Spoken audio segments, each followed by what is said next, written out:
Après le drame survenu à Mina en Arabie Saoudite, drame qui a affecté les pèlerins survivants et leurs familles, le ministère de la Solidarité et de l'Action humanitaire à travers la Direction nationale du développement social a vu opportun leur prise en charge psychologique dès leur arrivée au Mali. Pour ce faire, l'Association des jeunes psychologues et l'Association malienne de psychologie sont à pied d'œuvre à la maison du Hadj. Nous avons mis un dispositif en place qui permet déjà de sensibiliser les parents sur les éventuels troubles que pourraient rencontrer les pèlerins. Et nous avons rencontré les pèlerins eux-mêmes pour les informer sur ce qu'ils pourraient vivre. C'est important parce que lorsqu'on est prévenu, on peut prendre des dispositions et ne pas être surpris. Et pour le dispositif, vous voyez que nous avons une salle de débriefing psychologique. Et la salle de débriefing psychologique consiste en quoi?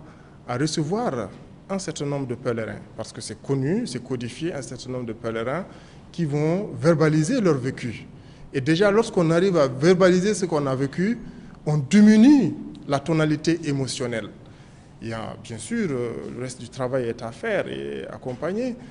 Mais déjà, à travers le débriefing psychologique, on arrive aussi à identifier des cas parce que les personnes sont touchées de façon différente.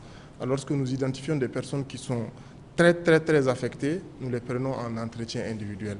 Donc, vous avez l'autre salle, l'entretien individuel consiste donc à identifier davantage le problème que la personne vit et à mettre en place des techniques psychothérapeutiques pour l'aider encore à diminuer la tonalité émotionnelle.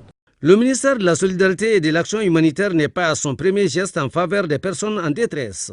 La continuité d'un certain nombre d'initiatives que nous avons toujours prises, peut-être qu'elles ne sont pas toujours connues du grand public. Après les événements de Kidal, quand on les a reçus à Bamako, il y a eu un accompagnement du même genre avec les services de la psychiatrie du point G. Et cela à travers le ministère de la Solidarité. Selon les initiateurs, le travail abattu par ces jeunes est à hauteur d'attente. Malgré ce que nous ressentons tous, parce que chacun de nous est affecté. Celui qui n'a pas son parent dedans a certainement un ami. Tout le monde se connaît. Je suis sûr et certain qu'il n'y a pas une seule personne parmi nous ici qui ne connaît pas